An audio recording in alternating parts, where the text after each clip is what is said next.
A primeira pergunta de hoje é do nosso ouvinte Genário. Ele pergunta ao pastor se ele conhece os Illuminates, o que ele pode falar a respeito deste grupo chamado Illuminates. Esse grupo de pessoas chamada Illuminati, eles não recebem luz de Deus, mas reconhecem que a luz que eles divulgam o ensino para os outros, através de conhecimentos, é a luz de Lúcifer. E então, é uma sociedade secreta parecida com a maçonaria, porém, me parece que não tem nenhuma ligação, mas é mais ou menos no estilo de servir, assim, de ser um conhecimento secreto, não comunicativo, a não ser para as pessoas que pertencem ao mesmo grupo. E estão envolvidos em todas as partes do Brasil nos dias atuais. Normalmente, através da televisão, se vê com frequência anúncios deles bombásticos sobre acontecimentos futuros, chegando ao ponto de crentes fazerem perguntas se eles pertencem a alguma igreja evangélica ligada aos acontecimentos proféticos dos últimos dias.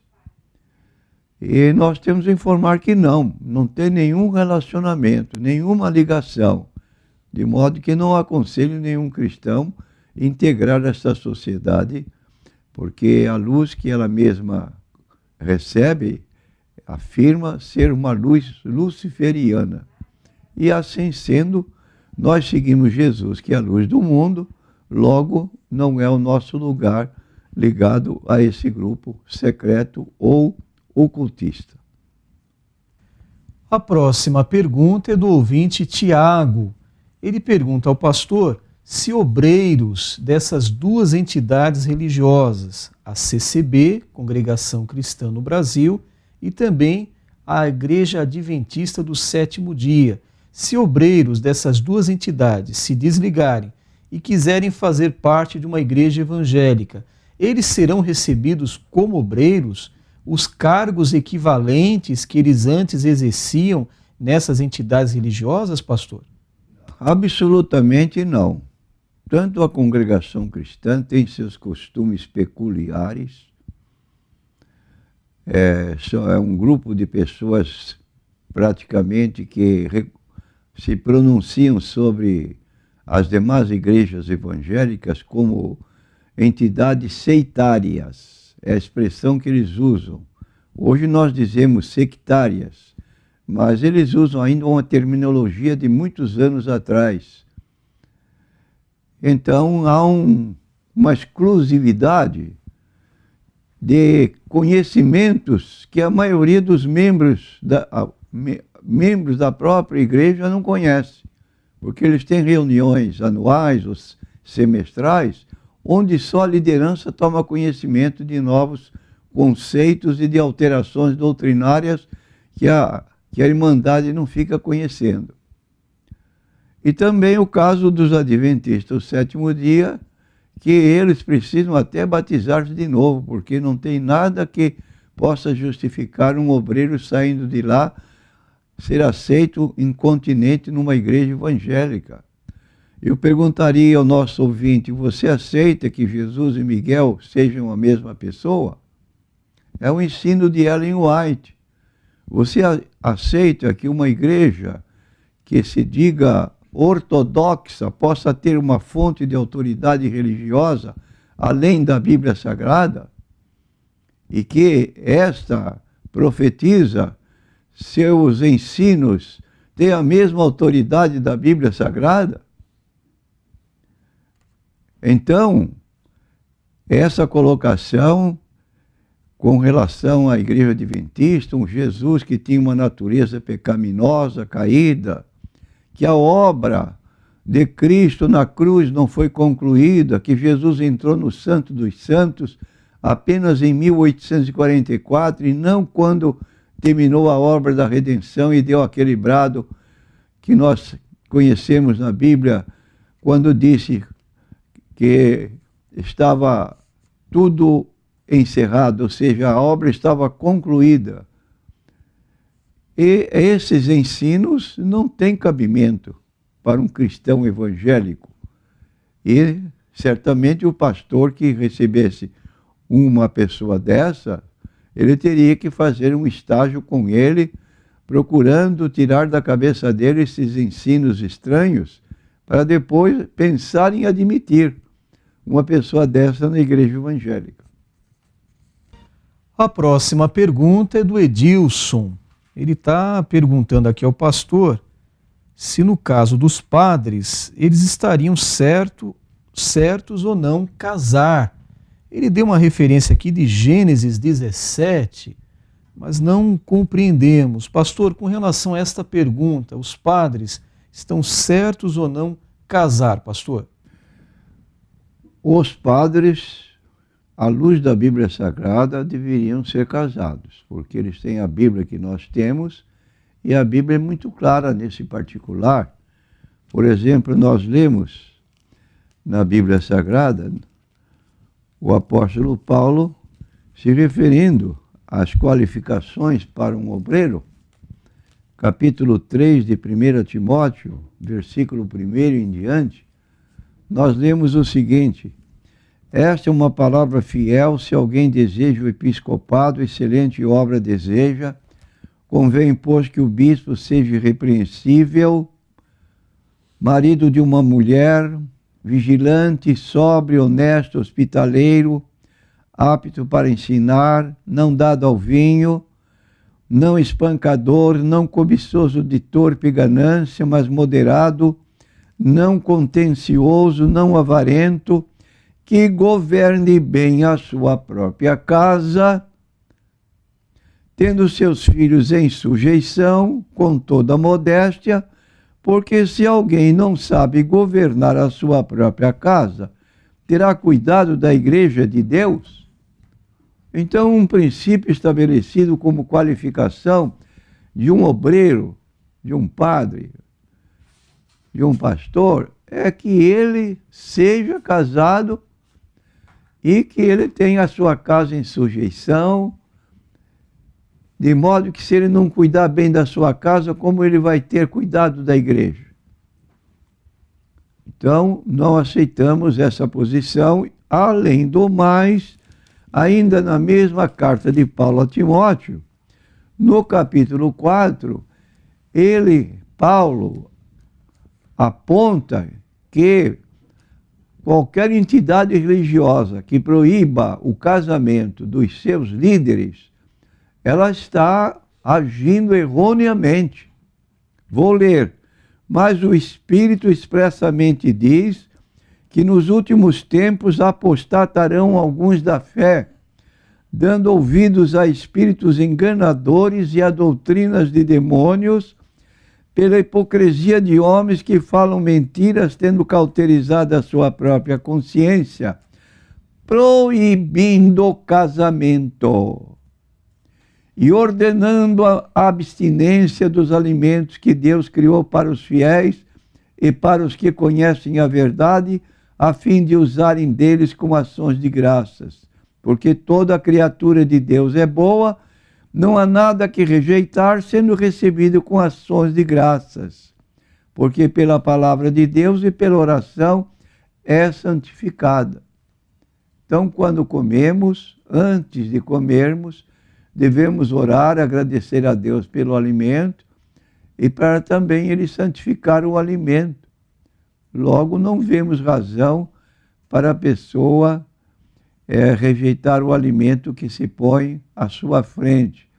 E quanto ao casamento, está bem claro. São pessoas que se desviam da verdade e estão fazendo proibições sem apoio bíblico. E são doutrinas de demônios, segundo o que declara aqui o apóstolo Paulo em 1 Timóteo capítulo 4, do versículo 1 em diante, proibindo o casamento e ordenando a abstinência dos alimentos que Deus criou para os fiéis.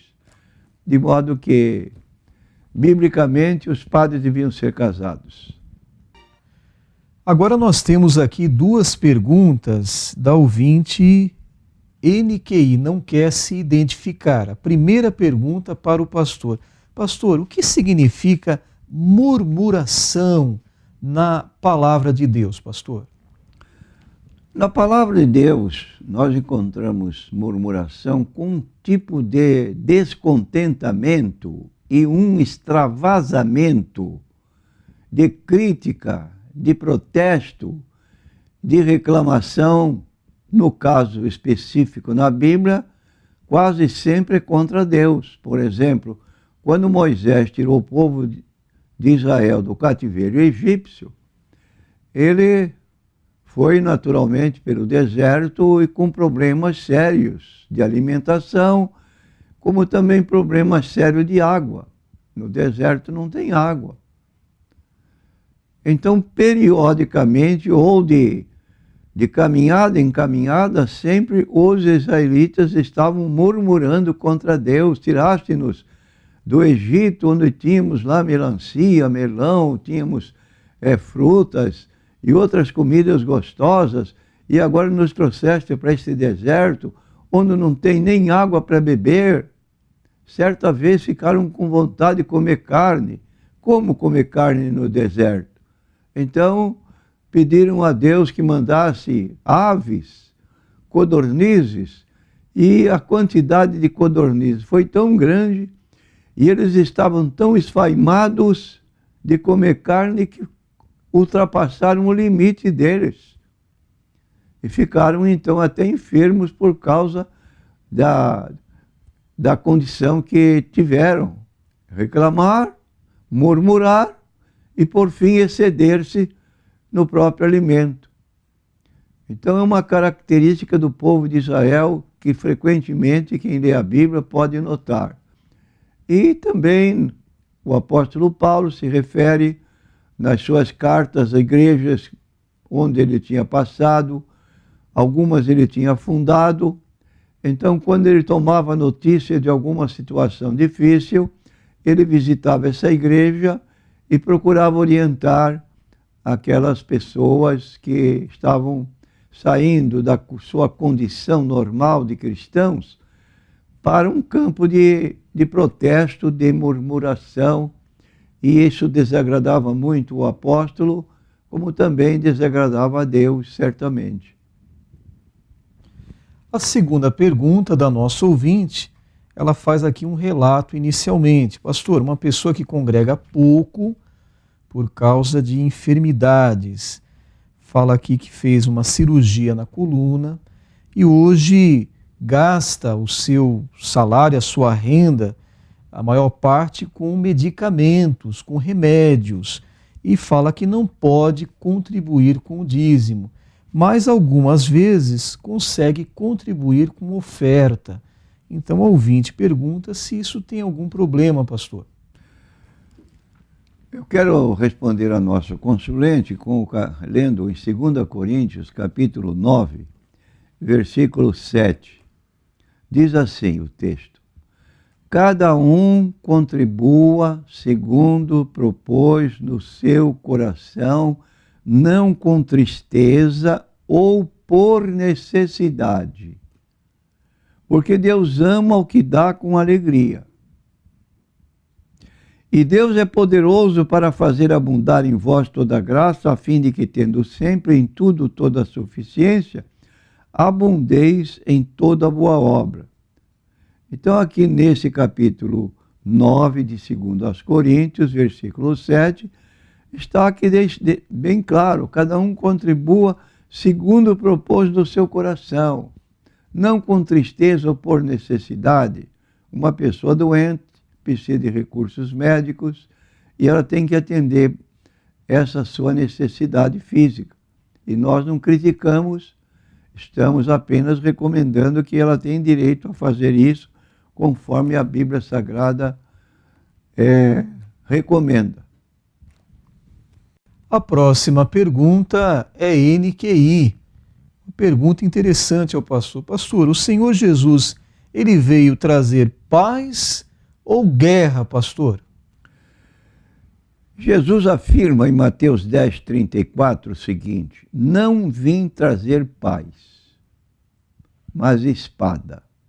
E, de certo modo, espada é como se dissesse guerra. Entretanto, em outra parte, ele é chamado de o príncipe da paz. Está no livro de Isaías, capítulo 9, versículo 6. Também disse em João 14:27, a minha paz vos dou. Não vou-la dou como o mundo a dá. Não se turbe o vosso coração e nem se atemorize. E ele ainda disse a seus discípulos para deixarem de lado a espada, quando disse em Mateus capítulo 26, versículo 52, ele disse, pois todos os que lançam mão da espada, a espada perecerão. Então, em quem vamos acreditar? Jesus veio para trazer paz ou para trazer a espada? Temos de fazer uma distinção entre o propósito da vinda de Cristo à Terra e as decorrências da sua vinda. O seu propósito foi trazer paz. Paz com Deus para os incrédulos que nele crescem, como lemos em Romanos capítulo 5, versículo 1, justificados pela fé, nós temos paz com Deus por nosso Senhor Jesus Cristo. Que bênção viver em inimizade com Deus e quando aceita Jesus, os pecados são cancelados e agora ele é justificado pela fé. Essa palavra quitada numa linguagem mais atualizada significaria quitado. Você tem uma dívida muito grande. Você não pode pagar porque é demais, mas tem alguém, amigo, parente, que pode tomar o seu compromisso e pagar. Foi isso que Jesus fez conosco. Ele pagou a nossa dívida não com ouro e nem com prata, mas com o seu precioso sangue. Como diz o apóstolo Pedro, não foi com ouro nem com prata que fostes resgatados da vossa vã maneira de viver, que por tradição recebeste de vossos pais, mas com o precioso sangue de Cristo, como de um cordeiro imaculado e incontaminado. 1 Pedro, capítulo 1, versículos 18 e 19. Então, paz com Deus para os incrédulos que nele crescem. E, finalmente, a paz de Deus aos crentes. Entretanto, a consequência imediata da vinda de Cristo foi separar os filhos de Deus dos filhos deste mundo. Mas assim, com o objetivo de uma amputação acabar com a dor, ainda que seu efeito imediato cause dor, de igual modo, a missão final de Jesus é trazer a paz, tanto para o coração do homem como para a terra. Não obstante, o efeito imediato de sua mensagem era separar aqueles que estão no reino de Deus daqueles que estão no reino de Satanás. E aí, cabe à pessoa, então, aceitar o convite de Jesus e entrar em paz com Deus por nosso Senhor Jesus Cristo. A próxima pergunta é do nosso ouvinte, Washington. Ele passou uma pergunta aqui por e-mail para o pastor. Ele diz assim, pastor, eu estava em São Paulo e vinha ouvindo uma rádio evangélica, quando começou um novo programa, e para minha surpresa, era um programa da Congregação Cristã no Brasil, só que Ministério de Jandira. E na sua programação falavam que não concordavam com os rudimentos antigos da igreja e que placa de igreja não salva, que não precisa também de um novo batismo e outros mais. Tem um conhecido de trabalho que congrega na Congregação Cristã no Brasil e quando comentei, Ele foi muito taxativo. Disse ele: eles racharam com a gente, estão excluídos. Jamais iremos fazer programa no rádio. Mas quando uma ouvinte ligou e estava muito feliz pelo programa, o locutor acabou falando, como que uma expressão de peito cheio, né? Agora sim, Deus chegou no rádio. Pastor, será que realmente mudaram? Ou agora Deus está na nova congregação cristã no Brasil, Ministério de Jandira? Com tudo que já sabemos deles, por que a Bíblia apologética, aqui uma outra pergunta, do ICP, trata eles como uma denominação evangélica, sendo que eles, a CCB, são uma seita, pastor? Queremos dizer que realmente esse grupo religioso se ufana de ser a única igreja na qual existe salvação. Tanto é que quando convido pessoas, membros de outras igrejas evangélicas para um novo batismo nas águas, deixam bem claro que só o batismo da CCB é que salva. E qualquer pessoa que alegar ser já batizada vai ser doutrinada para entender que só o batismo da CCB que é válido. Então isso aí é um exclusivismo que nos assusta, próprio de fanatismo religioso. Nunca li na Bíblia Sagrada, e quero repetir isso com muita convicção, que batismo de forma alguma salva alguém. Quem nos salva é Jesus Cristo. Tanto é assim que em Marcos 16, nós encontramos Jesus nos versículos 15, dizendo aos seus ouvintes: ide por todo o mundo e pregai o evangelho a toda criatura. Quem crer e for batizado será salvo. Então, nessa primeira parte das palavras de Jesus, dá a ideia de que precisa crer e ser batizado. Só que no versículo 18 há uma ressalva. Mas quem não crer será condenado. Então, quem será condenado? Quem não crer. Se uma pessoa crer no leito da morte, aceitar Jesus como seu Salvador, não vamos tirá-la do leito da morte para levar a um local para batizá-la. Isso é doutrina de homens. Não tem apoio bíblico. Quem não crer será condenado. Agora, não significa isso que quem não for batizado não será salvo.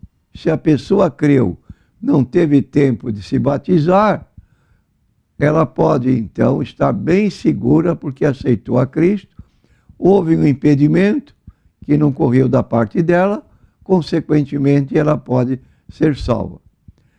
Então essa colocação, dizer que agora Deus vem para o rádio, imagine quantos programas de rádio, de entidades evangélicas, onde a doutrina bíblica é pregada com exatidão, com pureza. É verdade que tem alguns que estão pregando outro evangelho, mas grande parte das emissoras de rádio transmitindo mensagens da palavra de Deus estão ajudando a levar a palavra em locais onde o ser humano às vezes não pode nem chegar, mas chega lá por meio da emissora.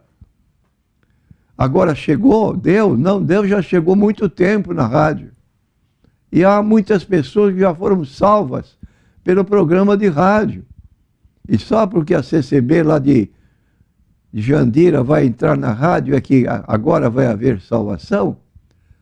Isso está fora, isso denota preconceito, fanatismo religioso, que leva a pessoa a se colocar como a tal, como a sua igreja só ela, que está capacitada para salvar, e como eu tenho dito, nenhuma igreja salva. E vou repetir, nenhuma igreja salva. A igreja tem que anunciar o que Paulo pregou em 1 Coríntios 15, versículo 1 em diante. Eu vos notifico, irmãos, o evangelho que tenho recebido, pelo qual também sois salvos, se eu retiverdes, tal como vou-lo tenho anunciado. O que é que Paulo pregou? Que Cristo morreu por nossos pecados, que foi sepultado, que ressuscitou ao terceiro dia, que foi visto pelos apóstolos, outra vez foi visto por mais de 500 irmãos, e se alguém não crer na ressurreição corporal de Jesus, está perdido. Pode-se chamar que tipo de igreja é. Recusou crer na ressurreição corporal de Jesus, a religião dessa pessoa é vã, é inútil, está perdendo tempo. 1 Coríntios capítulo 15. Então aí está a mensagem que salva, não é a igreja que salva. Nenhuma igreja salva.